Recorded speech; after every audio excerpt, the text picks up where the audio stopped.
Agenda kampanye akbar memang berlangsung mulai 21 Januari lalu dan di media massa saat ini memang sedang kenceng-kencengnya para pasangan calon ini kemudian beradu siapa kemudian agenda kampanyenya yang paling banyak didatangi oleh para pendukung, yang paling ramai, paling dipenuhi oleh para pendukung dari masing-masing paslon. Nah, kita akan lihat sebenarnya bagaimana pengaruh dari kampanye akbar ini terhadap elektabilitas mereka. Kita sebelumnya juga akan lihat agenda kampanye akbar yang dilakukan oleh para calon presiden dan juga calon wakil presiden di hari ini. Kemana saja mereka? Kita akan saksikan bersama.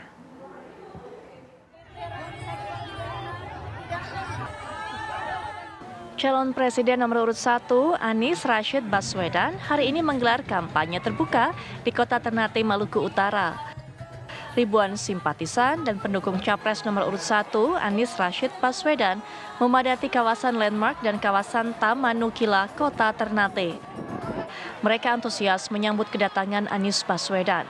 Didampingi sang istri dan anaknya, Mutiara Anissa Baswedan, beserta pengurus partai koalisi, Anies menyatakan bahwa kedatangannya di Ternate bukan kali pertamanya. Dalam pidatonya, Anies juga menyatakan kedatangannya ke Ternate bukan sekedar untuk kepentingan Capres. Murah atau mahal?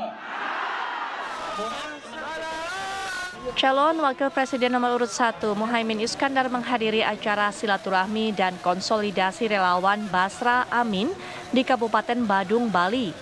Kedatangan calon Wakil Presiden Muhaimin langsung disambut ribuan pendukungnya yang menunggunya sejak pagi.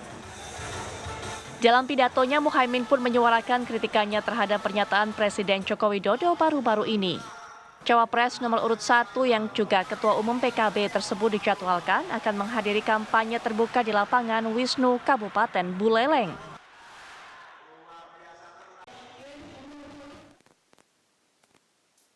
Calon Presiden nomor urut 2 Prabowo Subianto menghadiri pertemuan bersama sejumlah pengurus Konferensi Wali Gereja Indonesia KWI di Cikini, Jakarta Pusat. Prabowo tiba di lokasi pertemuan pada pukul 15 waktu Indonesia Barat bersama dengan rombongannya. Prabowo secara langsung menyapa seluruh pengurus yang telah menunggu. Sebelumnya, saudara dari Prabowo Subianto, Hashim Joyokusumo telah hadir lebih dulu di lokasi acara. Pertemuan Prabowo dan pengurus KWI akan berlangsung secara internal dan tertutup. Calon Wakil Presiden nomor urut 2, Gibran Rakabuming Raka menegaskan akan terus melanjutkan pembangunan di Papua. Di hadapan para tokoh adat Papua dan warga di Kampung Sere, Jayapura, Gibran menyampaikan bahwa ia dan calon Presiden Prabowo Subianto berkomitmen untuk tidak akan pernah meninggalkan Papua.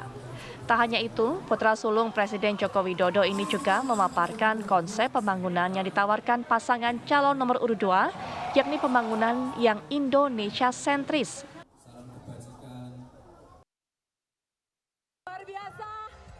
Rangkaian kampanye akbar calon presiden nomor urut 3 Ganjar Pranowo di Nusa Tenggara Timur kali ini bertajuk Hajatan Rakyat. Kedatangan Capres Ganjar yang juga akan menyerap aspirasi dari masyarakat ini disambut meriah warga. Kampanye yang dihadiri para pendukung Capres yang diusung PDI Perjuangan ini dilaksanakan di Stadion Golo Dukali Ruteng, Kabupaten Manggarai, Nusa Tenggara Timur. Ganjar Pranowo melihat bahwa potensi sumber daya manusia yang menggarap pertanian di Indonesia begitu besar. Usai kampanye akbar, Ganjar juga akan menemui tokoh agama dan masyarakat adat Ruteng. Salam saya untuk seluruh keluarga. Sementara itu, calon Wakil Presiden nomor urut 3, Mahfud MD mengkampanyekan program KTP Sakti untuk menyelesaikan layanan kesehatan, pendidikan, program keluarga sejahtera saat menghadiri rembuk warga di Pesawaran, Lampung. Dalam kampanye tersebut, Mahfud mendengarkan aspirasi dari berbagai kalangan masyarakat. Mahfud MD berjanji akan meningkatkan taraf hidup petani, nelayan, buruh, dan para guru di Indonesia.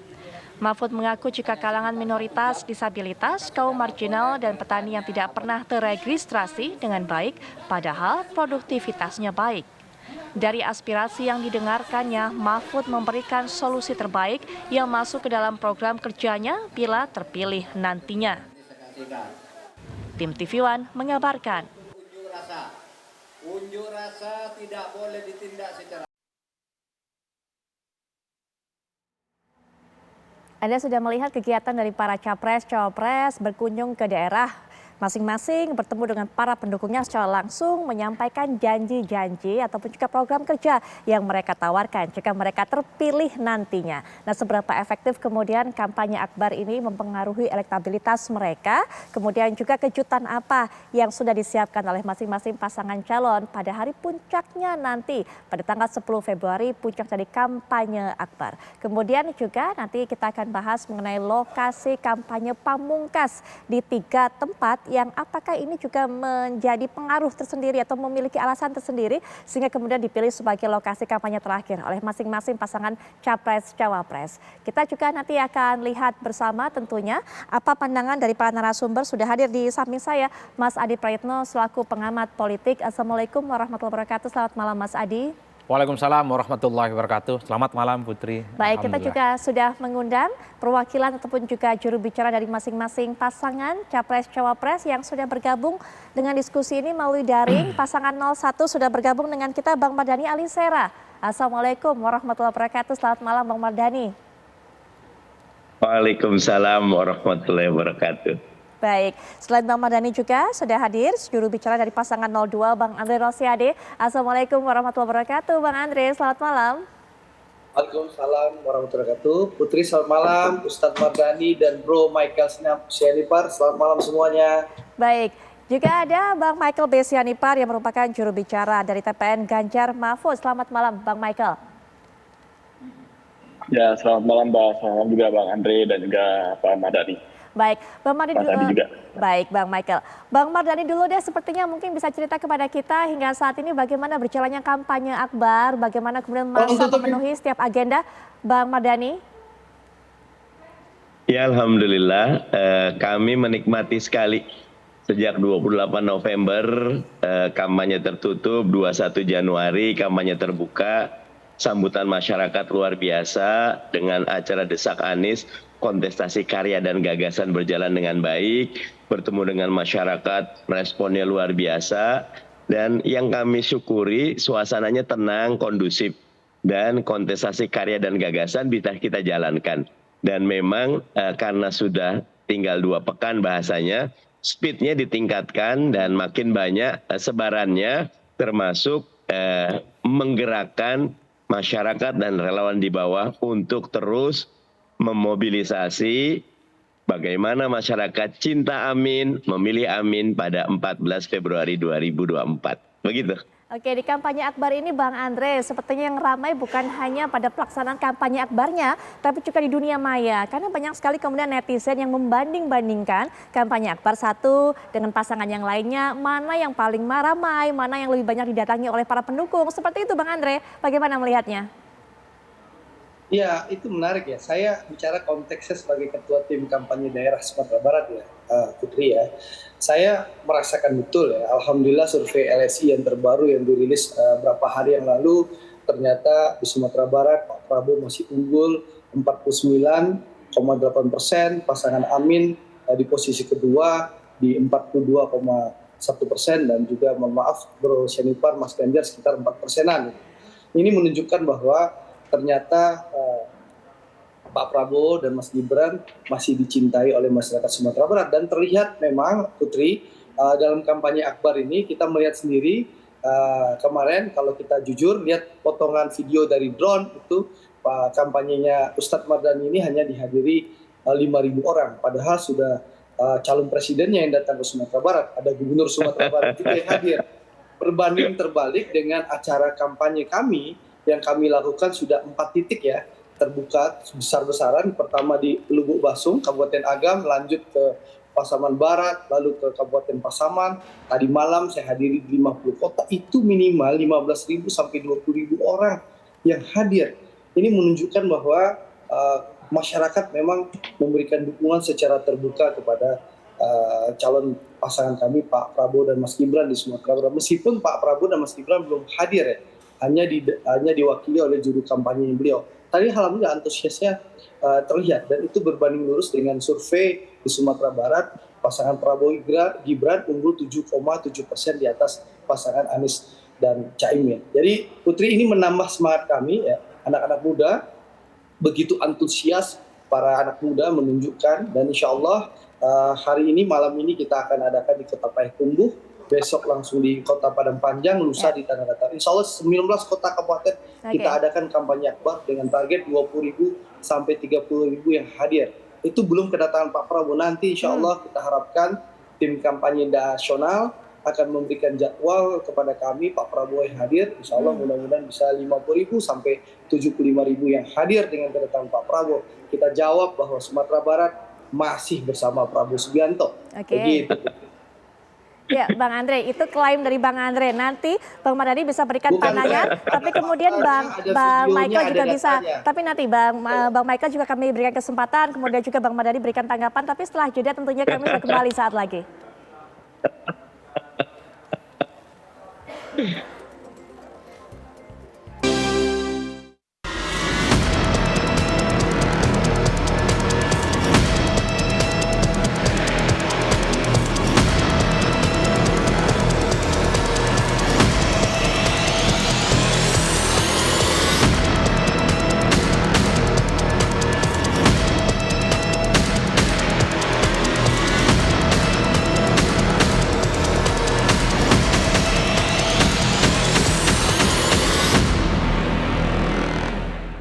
Kita kembali lanjutkan perbincangan pemirsa. Bang Michael, kalau tadi Bang Andre Rosiade sudah memberikan klaimnya karena memang hasil dari lembaga survei pasangan 02 yang paling tinggi sehingga kemudian banyak sekali para pendukung yang datang memenuhi agenda kampanye. Kemudian juga tadi disebutkan bagaimana pasangan ketiga yang memang tidak setinggi pasangan 02 kalau hasil dari lembaga survei. Tapi kalau Bang Michael melihat kenyataannya pada saat kampanye berlangsung seperti apa kemudian animo para masyarakat ataupun juga para pendukung? Ya, kalau kami sih optimis ya, bahwa sekarang ini kan kita terus berkeliling Indonesia. Pak Ganjar juga hari ini datang ke NTT dan tadi kita lihat cuplikan-cuplikannya juga sangat ramai, antusias juga masyarakat yang menanti menunggu. Dan kita terus lakukan ini, kita mau menunjukkan bahwa capres-cawapres kita adalah orang-orang yang berkualitas dan mereka dekat dengan masyarakat, keliling Indonesia jalan terus. Bahkan Mas Ganjar itu sampai menginap di rumah-rumah warga. Dan itu suatu hal yang saya lihat tidak dilakukan oleh capres-capres yang lain. Dan itu menegaskan sosok beliau yang sangat merakyat, yang dekat dengan masyarakat. Kita ingin menunjukkan dan menonjolkan kembali agar masyarakat bisa benar-benar menilai dan menentukan pilihannya nanti dengan bijak gitu. Kemudian kita juga di dalam berbagai acara itu kan menunjukkan bahwa capres kita ini masih sehat, masih bugar, dan sangat energik. Nah, jadi kami ingin menunjukkan kepada masyarakat bahwa kita perlu sosok pemimpin yang ke depan 5 tahun ke depan ini akan bisa terus beraktivitas bersama masyarakat, hadir turun ke bawah bertemu dengan masyarakat langsung, dan juga menunjukkan kedekatan. Jadi memang waktu tidak banyak, tinggal kurang dari 20 hari lagi, tapi kami yakin dengan apa yang sudah dilakukan berbulan-bulan terakhir, dan sisa dari 3 minggu ini kita akan gaspol, kita menunjukkan gerak cepat untuk bisa menjangkau lebih banyak lagi masyarakat, dan nanti memang pembuktiannya bukan di survei. Kalau di survei ada yang naik, ada yang turun, semua survei bisa berbeda-beda gitu. Tapi yang lebih penting adalah di hari pemilihan nanti pendukung siapa yang akan datang ke TPS. Dan itu kenapa kita keliling terus, kita mau meyakinkan masyarakat hak pilih kali itu digunakan bukan bergantung kepada hasil survei, tapi kita buktikan kekuatan kita nanti di bilik suara. Itu jauh lebih penting, itu signifikannya. Jadi kami terus bergerak, meyakinkan masyarakat tetap semangat, kita buktikan di bilik suara, di kertas suara. Baik, Bang Mardhani, kalau kata Bang Andre, Pak Prabowo-nya saja belum datang, jurkamnya saja yang turun, yang maju. Kalau saya tidak salah mendengar tadi sekitar belasan ribu, 15.000 atau sampai 20.000-an kalau nggak salah yang datang, kata Bang Andre. Sementara dari pasangan 01, Pak Aniesnya sudah datang, yang datang cuma 5.000. Itu kata Bang Andre tadi klaimnya. Bagaimana kalau menurut Bang Mardhani? Memang aturannya kami buat efisien. Sisanya jangan semuanya ngikutin Mas Anies. Kita ingin jadi barisan, bukan kerumunan. Kalau kerumunan ngikutin terus, tapi kalau barisan enggak. Yang datang 5.000 saja, sisanya masuk kampung, ngobrol di warung kopi, ketuk pintu, door to door campaign. Teman-teman PKS ini luar biasa, terus bekerja untuk meyakinkan bahwa gagasan Anies, pikiran Anies, program Anies, perubahan yang Anies bikin yang paling sesuai. Jadi nggak kenapa yang mau banyak monggo, karena makin banyak kosnya makin besar. Sementara kita tahu, kami kan tahu diri sendiri ya. Kata Sun Tzu, Kalau kita punya 3 hal, 100 kali kita berperang, 100 kali kita menang. Kenali diri sendiri, kenali musuh, kenali medan tempur. Kami paham, capres modal dengkul. Masyarakat juga sangat terbatas. Udah di eman-eman, nggak usah banyak. 5.000 tuh udah banyak sekali. Yang penting hatinya masyarakat akan milih Amin. Dulu surveinya waktu Pilgub juga gitu kok. Buya Mahyeldi paling bawah gitu. Tapi saat pencoblosan yang menang dari PKS, Buya Mahyeldi. Oke, sebelum Bang Andre nanti berikan tanggapan, kemudian juga Bang Michael juga, bagaimana Mas Adi melihatnya? Ada yang kalau Bang Mardhani bilangnya capres modal dengkul, begitu kan? Tapi dengan door to door-nya diharapkan efektif. Kemudian juga masa yang begitu banyak mendatangi kampanye dari 02. Tapi Bang Michael juga katakan Pak Ganjar punya siasat khusus, bahkan menginap dengan warga. Apakah efektif cara-cara seperti ini? Ya sebenarnya kalau bicara tentang kampanye akbar, pastinya 3 hal yang ingin disasar. Pertama, ini untuk mempertebal iman politik masing-masing pendukung, karena tak mungkin mau datang ke tempat acara di mana di situ kemudian orang antri begitu banyak panas-panasan tanpa dapat apapun. Oleh karena itu biasanya yang datang ke lokasi itu adalah mereka yang memang untuk menegaskan sebuah dukungan politik kepada salah satu paslon tertentu. Itu yang saya sebut sebagai penebalan keimanan politik ya. Yang kedua, ini tentu sebagai upaya pesan kepada publik siapa yang mampu mengorkestrasi dukungan basis massa datang ke tempat kampanye akbar.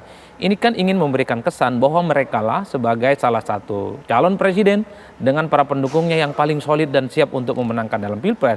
Karena kalau yang datang sepi, kemudian sedikit, itu kan pastinya dipersepsikan sebagai calon yang memang dia kempes dan tak ada dukungan politiknya. Oleh karena itu, wajar kalau kemudian dalam kampanye akbar yang dimobilisasi itu adalah mereka yang sebenarnya merupakan perpaduan mereka yang sudah mantap pilihan politiknya, termasuk juga adalah mereka yang sebenarnya juga belum mantap betul pilihan politiknya karena ada mobilisasi, ajakan teman, ajakan tim sukses, ada akomodasi, ada transportasi dan kemudahan-kemudahan jadi datang. Oleh karena itu, tapi pesan politiknya adalah sebagai bentuk penebalan bahwa yang hadir di tempat itu adalah sebagai bentuk dukungan yang maksimal. Yang ketiga, ini yang disasar sebenarnya adalah soal swing voters ya, bahwa banyak pemilih yang sebenarnya cukup penasaran dengan calon ya, kemudian hadir dalam kampanye akbar. Mereka ingin menyaksikan langsung dari dekat apa sih sebenarnya yang disampaikan oleh calon, apakah dia humanis, apakah dia humoris, apakah gagasan-gagasannya itu cukup rasional ataupun tidak. 3 variabel ini yang saya kira memang dalam setiap kampanye akbar pastinya disasar oleh masing-masing calon. Oleh karena itu Putri, kampanye akbar tetap penting dan efektif untuk memobilisasi dukungan politik. Tapi memang at the end of the day-nya, kalau kita bicara tentang 2 minggu tersisa menuju pencoblosan, door to door campaign, direct selling, political marketing, langsung ke masyarakat, memperkenalkan calon, mengajak milih ke PTPS, itu sebenarnya menurut saya jauh lebih penting ya. Karena orang yang datang ke acara tablik akbar, kampanye akbar, apapun judulnya, itu kan susah sebenarnya untuk deteksi. Anggaplah yang datang 5.000, 10.000, 15.000. Apakah orang yang datang ke tempat itu bisa dipastikan akan tegak lurus di TPS sama suaranya? Belum tentu. Ada juga yang memang datang ke TPS itu ya, maksud saya datang ke kampanye akbar, itu karena ada door prize. Ada sesuatu yang dia cari, mungkin juga ada hiburan. Banyak juga kok masyarakat kita yang nggak pernah punya hiburan sepanjang hidupnya, maka datang ke acara kampanye, bawa atribut sekalipun dia tidak terlampau tahu siapa yang dipilih itu datang. Oleh karena itu bagi saya memang pertempuran yang sesungguhnya adalah ya by name by address, siapa yang kemudian didatangi, kemudian diidentifikasi mau pilih atau tidak. Tentu dengan direct marketing itu. Oleh karena itu betul yang disampaikan oleh Bang Andre, betul yang disampaikan oleh Bang Michael, betul yang disampaikan oleh Bang Mardhani. Untuk melakukan mobilisasi dalam kampanye akbar ini nggak gampang, butuh akomodasi, butuh logistik yang tidak mudah. Oleh karena itu ya bagi saya kampanye akbar tetaplah penting, tapi jangan lupakan bahwa kerja-kerja lapangan untuk masuk ke masyarakat secara langsung itu menurut saya juga tidak kalah pentingnya untuk meyakinkan pemilih datang ke TPS. Iya, itu dia catatan dari Mas Adi, Bang Andre, bagaimana kemudian menjamin yang datang boleh 15.000 sampai puluhan ribu, tapi belum tentu loh mereka ini kemudian tegak lurus sampai pada hari pencoblosan nanti tetap memilih, tetap mendukung pasangan 02, jangan-jangan seperti kata Mas Adi, cuma pengen foto bareng aja sama Bang Andre. Jadi Putri, selain saya melakukan kampanye akbar setiap malam sebagai ketua tim kampanye daerah dan juga calon anggota DPR RI, saya bertemu setiap hari hampir 2.000 masyarakat per hari, Putri. Jadi ada 7 sampai 8 titik sehari yang dihadiri antara 250 sampai 300 masyarakat tiap hari. Itu dari pagi sampai maghrib, kita sebelum maghrib atau mungkin sesudah maghrib kita lakukan dialog dengan masyarakat di berbagai titik yang ada di kota kabupaten. Itu rutin kita lakukan. Jadi ini dialog tetap dialogis ya, dialog tetap langsung, berdiskusi dengan warga, mendengar aspirasi masyarakat dan menyerap aspirasi masyarakat.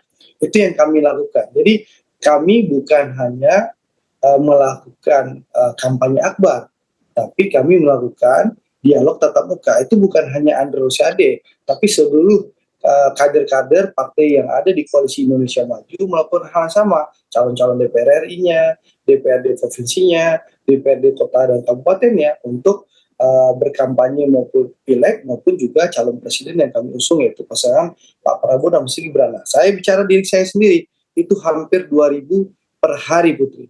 Itu saya lakukan dalam 3 bulan, 4 bulan terakhir ini, dari Senin sampai Jumat. Itu yang kami lakukan, Putri. Di malamnya kita mengadakan kampanye. Jadi itu caranya. Di luar itu tentu ada strategi yang lain. Ada tim yang melakukan door-to-door campaign dari rumah ke rumah. Yang kita lakukan sekarang, target kita 1 juta rumah di Sumatera Barat, kita datangi door-to-door campaign, mengetuk rumah masyarakat, menyampaikan pada masyarakat bahwa Pak Prabowo dan Mas Gibran adalah pasangan yang terbaik untuk melanjutkan keberhasilan dari pemerintahan Pak Jokowi. Nah, itu yang kita sampaikan kepada masyarakat, ya, berbagai cara yang santun, santuy, menyenangkan, sehingga masyarakat tidak merasa terintimidasi, apalagi bawa-bawa Imam Mahdi. Nah, itu penting itu, Putri. Baik, lalu kejutan apa kemudian yang disiapkan oleh masing-masing pasangan calon, Pak Capres dan juga Cawapres pada saat puncak dari kampanye akbar nanti? Kemudian kita sudah tahu bagaimana pemilihan lokasi. Apakah ini menandakan sesuatu? Nanti kita akan bahas lebih lanjut. Bang Michael akan bercerita juga kepada kita. Tetapi setelah jeda, kami sudah kembali saat lagi.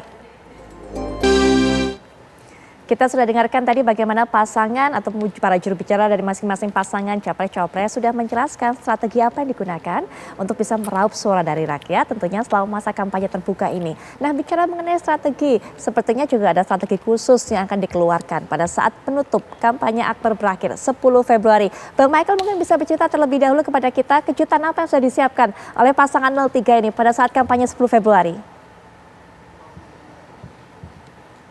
Kita sih nggak ada kejutan khusus.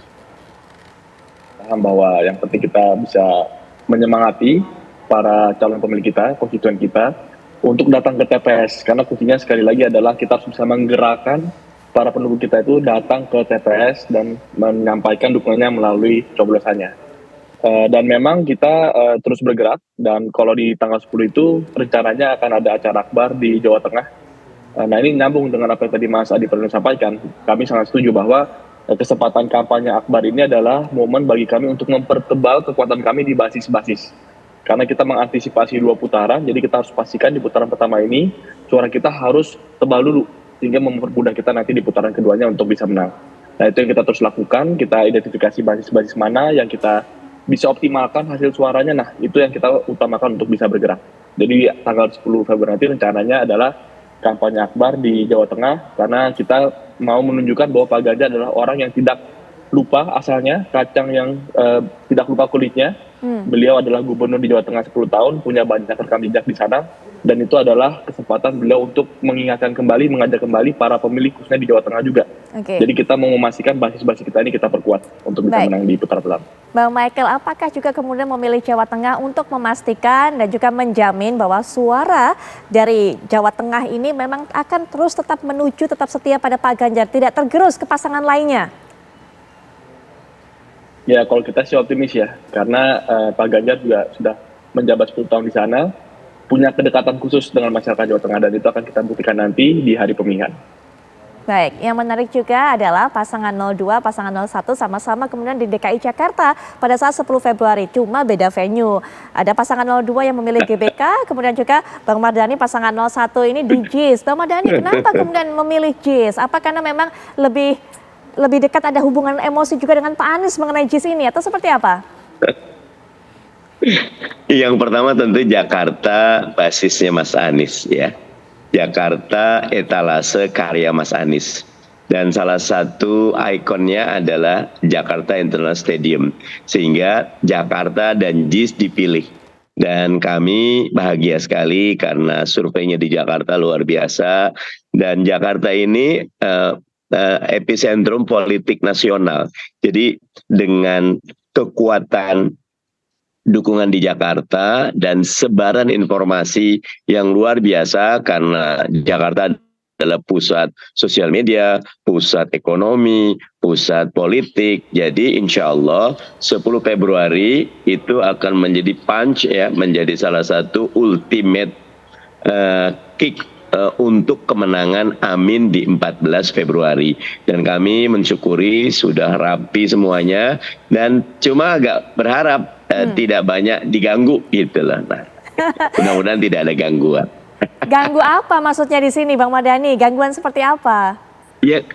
Ya kan berapa kali kita bikin acara tiba-tiba last minute dibatalkan izinnya gitu lah. Last minute tiba-tiba kita harus cari venue yang lain. Last minute kita harus ubah, dan itu kan merepotkan dan jadi tidak happy, tidak fun. Biarkan saja yang mau di GBK monggo, itu kan di Jakarta Pusat. Kami kan di Jakarta Indonesia di utara dan nyaman gitu loh. Jadi biarkan jalan masing-masing, jangan sampai ada gangguan, apalagi ada upaya pembatalan begitu.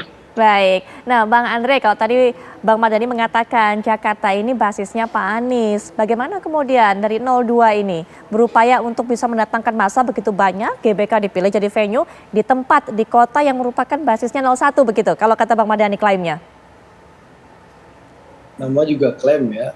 Memang di pertengahan 2023 kalau kita melihat survei memang Mas Anies masih unggul di DKI Jakarta. Tapi di awal tahun 2024 ini alhamdulillah Pak Prabowo dan Mas Gibran sudah melewati Mas Anies di DKI Jakarta. Itu satu. Yang kedua, tentu nanti soal masa ya. Tentu harapan kita namanya juga kampanye akbar dan kampanye terakhir ya.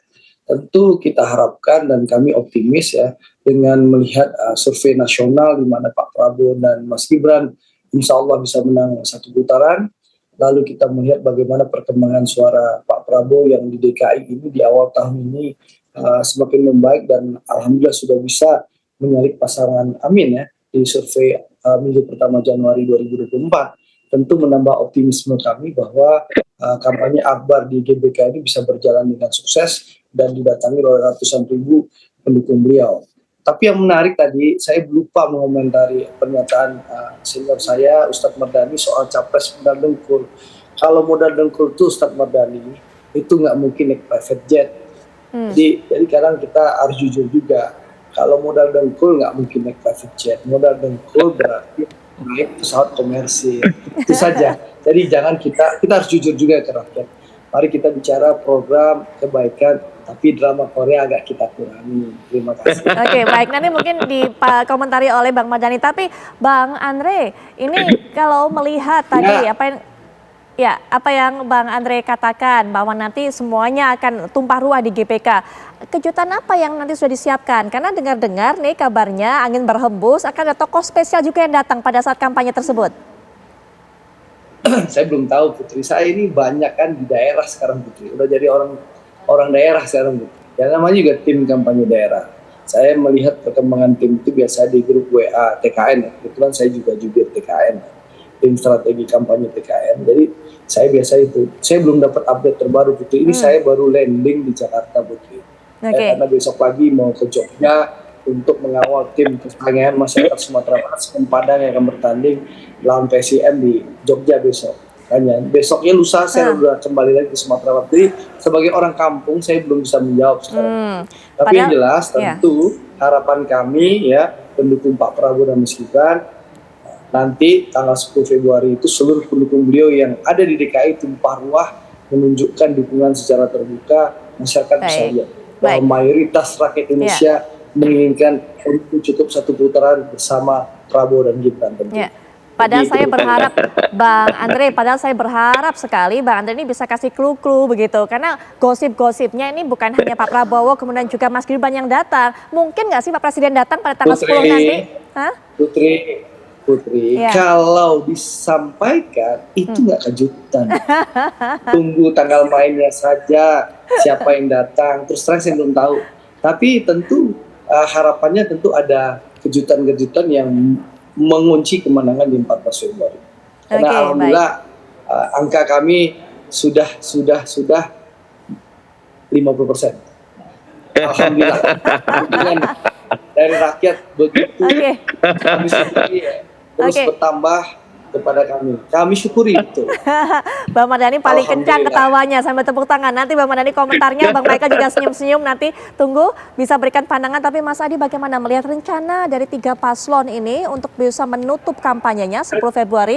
Yang satu pilih Jawa Tengah, sementara 2 kandidat lainnya memilih untuk ada di ibu kota. Ya saya kira memang ada pesan-pesan politik yang tentu saja ingin disampaikan sebagai bentuk diferensiasi politik dari masing-masing calon ya. Kenapa di Jawa Tengah? Tentu Jawa Tengah itu adalah sesuatu yang sangat identik dengan Ganjar Pranowo dan selalu dikonotasikan sebagai kandangnya banteng. Jadi wajar kalau kemudian kampanye terakhirnya di Jawa Tengah mempertebal, memperkuat soliditas ya dan dukungan politik kepada pendukungnya Ganjar Pranowo dan Mahfud MD. Kemudian tadi disampaikan oleh Pak Mardhani misalnya, kenapa Amin di JIS? Ya orang juga tahu JIS itu identik dengan Anies Baswedan. Jadi pesan politiknya bahwa JIS Anies. Salah satu proyek mercusuar yang diapresiasi oleh pendukung Anies, oleh kubu Amin hari ini adalah Jakarta International Stadium itu. Wajar kalau kemudian JIS itu dijadikan sebagai tempat untuk mengekspos bagaimana kekuatan politik, soliditas tim, kekuatan-kekuatan relawan akan tumpah ruah ke tempat itu sebagai bentuk bahwa mereka lah yang kemudian paling siap untuk menghadapi Pilpres dan menang. Begitupun dengan kubunya Pak Prabowo Subianto. Kenapa GBK? GBK ini kan di jantung ibu kota tempatnya, nyaman, luas, dan selalu biasanya dijadikan sebagai tempat oleh masing-masing paslon untuk melakukan kampanye akhir. Sebagai penutup dari kampanye akbar itu. Biasanya kenapa Stadion Bung Karno? Karena kapasitasnya luas. Kalau penuh semua kursi yang ada, itu kan penebalan satu kesulitan dan kekuatan timnya untuk menghadapi 2024 Pilpres ini kan semakin kuat, Putri. Itu artinya apa? Ada efek psikologis yang sebenarnya ingin dicapai oleh masing-masing paslon dengan model apapun nanti kampanye yang akan disampaikan. Cuman yang saya sebut soal diferensiasi di kampanye akbar satu, pasti rasa-rasanya ada konser musik yang untuk membangun soliditas antar pendukung ya dan mempertebal bagaimana satu sama yang lainnya itu soal sense of belonging untuk memenangkan pertarungan di Pilpres. Kalau dulu 2014 misalnya ada konser 2 jari yang dilakukan oleh Slank mendukung Jokowi dan memenangkan pertarungan di 2024. Itu dulu dianggap sebagai trigger di mana pendukung Pak Jokowi semakin berlipat ganda kekuatan politiknya. Pasca konser 2 jari yang dilakukan oleh Slank 2014 itu muncul satu istilah yang disebut dengan Jokowi adalah kita. Ini yang sepertinya coba untuk didesain ini untuk masing-masing calon di kampanye akbar. Saat ini misalnya kita melihat kubu Slank ada di barisannya nomor 3. Entah bagaimana kemasan panggungnya, tapi salah satu yang akan ditonjolkan bagaimana konser Slank ini akan mengkapitalisasi bagaimana resource politik pendukung Ganjar Mahfud akan disampaikan di situ. Begitupun dengan kubunya Prabowo dan Gibran. Mereka ini punya namanya Ahmad Dhani yang kita tahu pentolannya dewa yang saya kira memang dalam setiap kampanye selalu ramai dan hebat. Pastinya ada sesuatu trigger yang ingin disampaikan. Bahkan menurut Putri tadi informasinya obrol-obrol warung kopi kira-kira begitu. Mungkin Pak Presiden akan hadir kan begitu informasi itu yang ada di luaran. Tapi sekalipun Pak Presiden hadir bagi saya bukan kejutan. Karena memang sejak awal Presiden ini sudah punya preferensi politik. Karena ada faktor Gibran di situ. Kalaupun toh hadir secara terbuka sebagai Presiden mendukung Prabowo dan Gibran bukan sesuatu yang spesial. Bagi saya itu adalah sebagai konfirmasi sebenarnya di mana sikap politik Pak Jokowi di 2024. Tentu kalau hadir dalam kampanye itu harus cuti dan tidak menggunakan fasilitas negara. Kan itu kan sesuai dengan undang-undang supaya menghindarkan tafsir-tafsir liar. Begitupun dengan kubu Amin yang kita tunggu ya karena memang kubu ini selalu diasosiasikan dengan dukungan ulama-ulama top, ulama-ulama hebat, bukan tidak mungkin bahwa tablik akbar ini bisa disulap sebagai ya tablik akbar gitu ya. Kampanye pamungkas biasa saja berupa tablik akbar, berisi puji-pujian dan solawat-solawat kepada Rasul, kemudian permohonan kepada Tuhan, dan tentu saja ini sebagai momen juga di mana Anies akan mengekspos seluruh visi dan misinya sebagai bentuk bahwa Anies sebagai salah satu calon yang siap bertarung dan memenangkan di 2024. Kejutan-kejutan ini yang sepertinya ingin dipersiapkan. Ada konser musik, ada tablik akbarnya, ada doa-doa politiknya, dan tentu saja yang paling penting ya soal apa betul ada orang-orang penting yang akan hadir di sana, terutama soal kehadiran Pak Presiden. Itu dia, kejutan apa yang sudah disiapkan nanti kita akan bahas lebih lanjut lagi, termasuk Bang Mardhani dan juga Bang Michael bisa diberikan tanggapan apa yang disampaikan oleh Bang Andre Rosiade tadi. Setelah jeda kita akan lanjutkan saat lagi.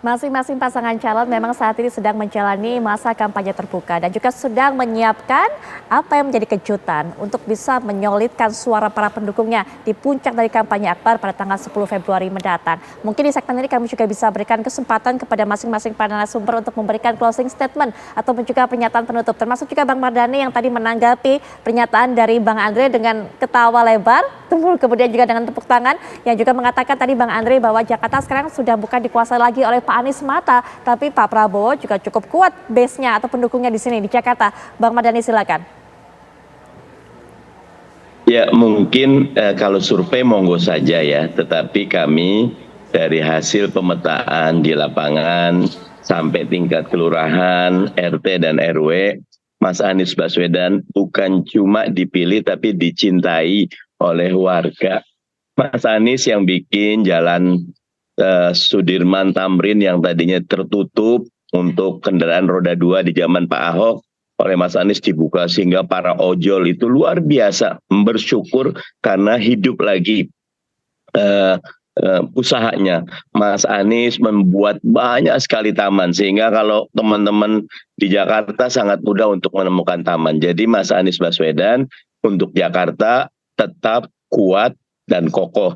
Dan alhamdulillah hasil surveinya terus kokoh dan naik sehingga benar-benar kami berharap 10 Februari 2024 itu menjadi salah satu titik kulminasi bagaimana suara Mas Anies di Jakarta dan di Jawa Barat, di Banten, di Jawa Tengah, di Jawa Timur, dan di Sumatera, termasuk Kalimantan, Sulawesi, itu insya Allah akan melampaui target. Kami targetnya sederhana, 35%, setara dengan 57 juta suara. Insya Allah itu terlampaui. Baik. Dan kita siap untuk bertarung secara fair, luber, dan jurdil. Jangan ada lagi penggunaan aparat negara, jangan ada lagi politisasi bansos, jangan ada lagi penggagalan kampanye karena satu lain hal yang sebetulnya itu tidak membuat kampanye jadi fun dan membuat orang nyaman. Baik, selanjutnya mungkin Bang Andre, apa yang bisa ditunggu, dinantikan oleh masyarakat selain kemudian kebenaran isu bahwa Presiden akan datang pada 10 Februari nanti di kampanye atau puncak kampanye akbar dari pasangan 02. Bang Andre silakan. Ya, yang jelas tentu sekali lagi kami tim kampanye Pak Prabowo dan Mas Gibran yang ada dari Sabang sampai Merauke di seluruh Indonesia tentu bukan hanya bekerja untuk kampanye akbar di tanggal 10 Februari, Putri. Tapi bagaimana hari per hari, jam per jam saat ini kami bekerja untuk mengeksekusi aspirasi mayoritas masyarakat yang menginginkan Pilpres ini cukup berjalan satu putaran. Dan alhamdulillah dukungan itu terlihat dengan tumbuhnya survei Pak Prabowo yang terus saat ini sudah menembus angka 50%. Ini patut kita syukuri bahwa mayoritas rakyat memang menginginkan pasangan Pak Prabowo dan Mas Gibran ini. Itu yang pertama. Dan juga menginginkan Pilpres ini berjalan dalam satu putaran. Nah, tentu sekali lagi ini harus kita kawal, kita pastikan tidak ada penyimpangan, dan juga tentu rakyat juga muak dengan segala drama Korea yang ada. Sekali lagi mari kita melaksanakan kampanye secara santun dan santuy, dan juga harus sesuai dengan aturan. Kalau misalnya ini tempat dilarang untuk digunakan kampanye karena punya pemerintah, punya aparat, tentu jangan memaksakan diri secara arogan untuk memaksakan diri berkampanye di tempat itu. Lalu cabut izinnya karena memang tidak diizinkan, ya, habis itu melaksanakan drama Korea ke rakyat. Rakyat juga muak dengan cara-cara seperti itu, padahal tempat berkampanye, tempat berdiskusi, tempat berdialog itu begitu banyak tempatnya. Mari kita hentikan politik drama Korea. Oke, baik Bang Andre. Silakan, selanjutnya silakan Bang Michael. Ya, kami dari tim Pak Ganjar dan Prof Mahfud akan memaksimalkan sisa waktu sampai dengan 10 Februari untuk berkampanye, datang ke masyarakat. Kami akan tunjukkan bahwa Pak Ganjar dan Prof Mahfud adalah calon pemimpin bukan yang ditunggu untuk masyarakatnya datang, tapi kita datang turun ke bawah. Bahkan mau menginap langsung di tengah masyarakat. Inilah pemimpin yang datang dari bawah dan datang dari rakyat. Itu yang akan kami tunjukkan. Yang kedua, kami juga menantikan nanti acara akbar di tanggal 10 Februari. Pak Ganjar sebagai seorang yang pernah menjabat sebagai Gubernur Jawa Tengah selama 10 tahun, ingin kembali menonjolkan rekam jejak bahwa menjadi pemimpin itu mulai dari bawah, punya pencapaian, dan pernah punya karya-karya sebagai Gubernur Jawa Tengah. Jadi itu yang kita ingin hubungkan kembali kepada masyarakat, agar yang paling penting adalah pembuktian di hari H, hari pemilihan, masyarakat datang ke TPS menunjukkan isi hati nuraninya. Kami berharap tidak ada masyarakat dan tokoh-tokoh yang merasa tertekan. Jangan takut dengan intimidasi, jangan takut dengan manipulasi dan manuver-manuver yang banyak terjadi. Tapi lihatlah ke dalam isi hati kalian dan pilihlah sesuai dengan apa yang kalian yakin. Itu yang kami ingin sampaikan kepada publik. Dan kami yakin hari H nanti publik akan menunjukkan suaranya. Dan Ganjar Mahfud akan masuk ke putaran kedua. Baik, singkat penutup juga dari Ya, saya kira memang menuju 14 Februari pencoblosan Pilpres 2024 ini adalah masa-masa yang cukup krusial. Biasanya pekerja-pekerja politik menyebutnya sebagai masa untuk mengunci para pemilih. Bukan lagi soal sosialisasi, bukan lagi soal bagaimana memperkenalkan calon, tapi 2 minggu tersisa datang ke TPS ini, masyarakat yang sudah kenal sama Amin, kenal sama Prabowo Gibran, yang kenal dengan Ganjar Mahfud, itu dikunci hatinya untuk tetap istiqomah dan memilih masing-masing calon. Dan yang kedua tentu saja, kalau ada yang masih abu-abu, belum menentukan pilihan politik, pasti akan dinego. Kira-kira apa yang akan membuat mereka itu mengubah iman politiknya, mendukung 1, 2, dan nomor 3. Ini adalah fase yang saling jaga satu sama yang lain, supaya basis-basis yang dimiliki oleh masing-masing capres tidak digembosi. Karena kalau mau jujur, invasi ke kantong-kantong lawan pastinya akan terus dilakukan sampai datang ke TPS. 10 Februari kampanye akbar di mana ini akan menjadi penutup. Semua akhir dari episode kampanye sudah dilakukan. Setelah itu kan akan memasuki yang disebut dengan hari tenang. Tapi ingat Putri, hari tenang justru akan menjadi hari yang sangat tidak tenang. Karena 3 hari itu masing-masing calon dan tim sukses akan bergerilya. Tentu dengan cara apapun untuk memastikan bahwa jagoan mereka akan memenangkan Pilpres di 2024 dengan cara apapun. Baik, kita nantikan bagaimana pelaksanaan dari puncak kampanye akbar 10 Februari mendatang. Apa kejutan yang sudah disiapkan oleh masing-masing pasangan calon, bagaimana upaya mereka untuk mengunci suara, untuk mengunci para pendukung yang kalau katanya Mas Adi tadi dipertebal imannya pada saat kampanye akbar atau puncak kampanye akbar ini. Bang Mardhani terima kasih, Bang Michael terima kasih, Bang Andre terima kasih, Mas Adi juga terima kasih. Dan sesaat lagi.